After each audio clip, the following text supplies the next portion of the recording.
अपने भाई पर दोष मत लगाओ आज का विषय है। और चलिए हम पढ़ेंगे रोमियो उसका 14 अध्याय उसकी पहली आयत परमेश्वर का वचन में क्या सिखाता है। तो चलिए पढ़ेंगे। जो विश्वास में निर्भर है उसे अपनी संगति में ले लो, परंतु उसकी शंकाओं पर विवाद करने के लिए नहीं। एक को विश्वास है कि सब कुछ खाना उचित है, परंतु जो विश्वास में निर्भर है वह साग पात भी खाता है। हालेलुया।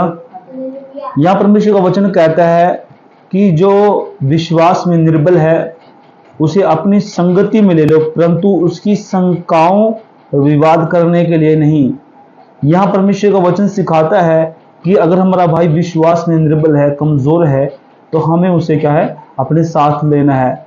उसे उस पर शंका नहीं करना कि ये विश्वास में कमजोर है, मुझे बताना पड़ेगा, या मैं इस पर सीनियर ठहरूं, या हो सकता है किसी कुछ पता नहीं है, इतने साल हुए। तो इन शंकाओं को छोड़कर परमेश्वर का वचन कहता है कि उससे वाद विवाद ना करके उसे अपने साथ ले लो, ताकि उसकी जो निर्बलता है उसमें वो बलवंत हो सके। अब बहुत सारे जो लोग हैं विश्वास में कमजोर होने के कारण ऐसी वीडियो को देखते हैं जो ऊपर से दिखावे की होती हैं। हालेलुया। अब कोई ऐसा वचन आ जाए जो परमेश्वर का वचन हमें सिखाता हो कि तू विश्वास में मजबूत हो और विश्वास में मजबूत होकर परमेश्वर के पीछे चल, ऐसा वचन कोई नहीं देखेगा। हालेलुया।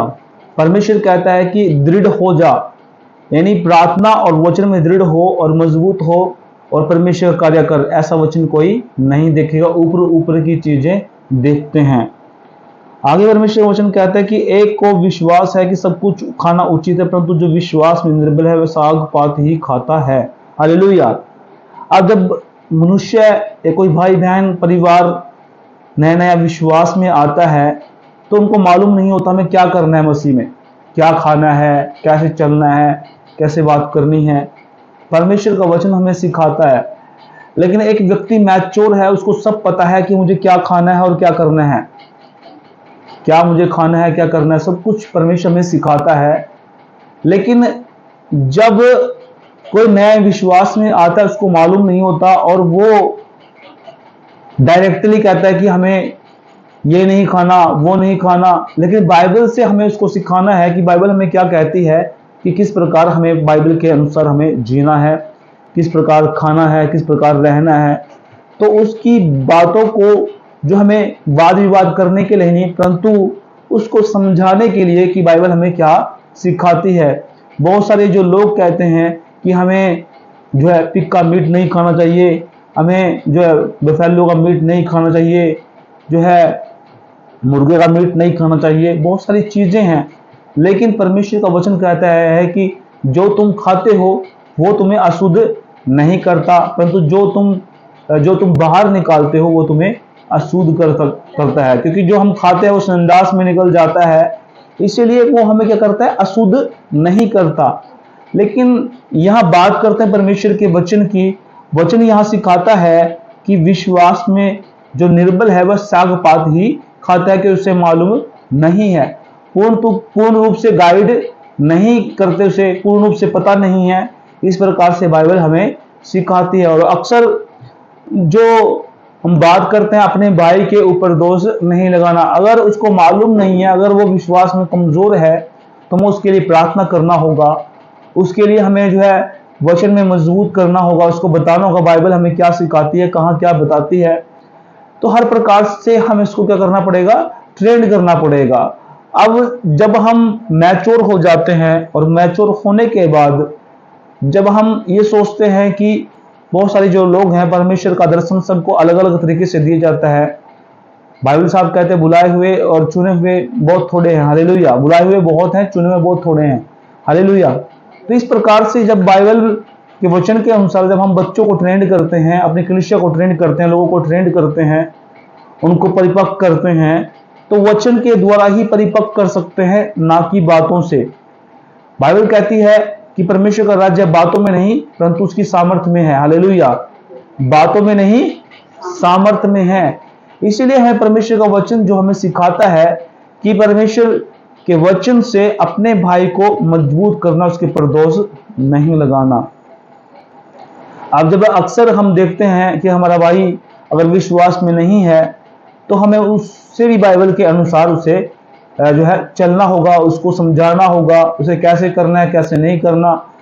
जब वो वाद विवाद करता है तब भी हमें बाइबल के अनुसार उसको उसके साथ वार्तालाप करना होगा। हालेलुया। अब बहुत सारे जो लोग हैं अपने भाई से लड़ाई झगड़ा करते हैं, वाद विवाद करते हैं, इस कदर जो बहस करने लग जाते हैं एक भाई से कि जो है वो बाइबल से बाहर हो जाते हैं, इसलिए हम दोष लगाने लग जाते हैं। लेकिन बाइबल कहते हैं अपने भाई पर दोष मत लगाओ। हालेलुया। अगर वो वचन में कमजोर है तो वचन के साथ हमें उसे समझाना पड़ेगा, उसको बताना पड़ेगा बाइबल क्या कहती है। तो बाइबल हमें यहां सिखाती है कि अगर 4 में कहता है कि परमेश्वर का वचन, तू कौन है जो दूसरे के सेवक पर दोष लगाता है, उसका स्थिर रहना या गिर जाना उसके स्वामी ही से संबंध रखता है, वरन वह स्थिर ही कर दिया जाएगा क्योंकि वह प्रभु से स्थिर रख सकता है। अक्सर वचन ये बताता है कि अगर हम किसी पास्टर की, अपने भाई छोटा है, कोई भाई है, उस पर हम दोष लगाते हैं, उसमें ये घटी है, उसमें ये घटी है, हो सकता है उसमें घटी हो लेकिन परमेश्वर में मजबूत हो। और हर इंसान में अपनी जो है खामियां होती है, गलतियां होती हैं, और गलतियों के साथ जो वो बढ़ता है, गलतियां निकालते हुए बढ़ता है, तो परमेश्वर उसे मजबूत करता है। अगर हम बहुत सालों से विश्वास में हैं और हम दूसरे को बढ़ते हुए देख रहे हैं और उसमें कमियां ढूंढ रहे हैं, तो परमेश्वर कहता है कि तू क्यों अपने भाई में कमियां ढूंढता है, और परमेश्वर उसे स्थिर करेगा, मजबूत करेगा। उसका लेखा लेना और उसको मजबूत करना वो परमेश्वर का काम है, हमारा काम नहीं है। इसलिए अपने भाई पर दोष लगाने की बजाय हमें उसे वचन से जो है ट्रीट करना होगा, वचन के साथ उससे बात करनी होगी। हालेलुया। इसलिए परमेश्वर का वचन कहता है कि ध्यान से, कि वचन में जो स्थिर हैं वो भी गिर जाते हैं। अगर वो मजबूत ना हो, प्रार्थना ना करते हो, वचन ना पढ़ते हो, तो बाइबल के अनुसार ना चलते हो, वो भी गिर जाते हैं। तो किसी पर दोष लगाना, किसी के ऊपर हम टिप्पणी करना हमारा काम नहीं है, क्योंकि सबका विश्वास जो है वो प्रभु यीशु पर है। हालेलुया। सबका विश्वास किस पर है? प्रभु यीशु पर। और यीशु मसीह उसे स्थिर कर सकता है। अगर वो गिर भी जाए तो परमेश्वर उसे स्थिर करेगा। हम भी बहुत बार गिर जाते थे, गिर गए थे, क्योंकि छोटी छोटी बातें इंसान को जो है, छोटे छोटे जो पाप हैं वो बड़ा बन जाता है, और पाप बड़ा बनकर जो है इंसान गिर जाता है, गलतियां हो जाती हैं। लेकिन फिर भी अगर आपका विश्वास प्रभु में है तो परमेश्वर आपको उस परिस्थिति से उठाकर आपको जो है खड़ा करेगा। हालेलुया।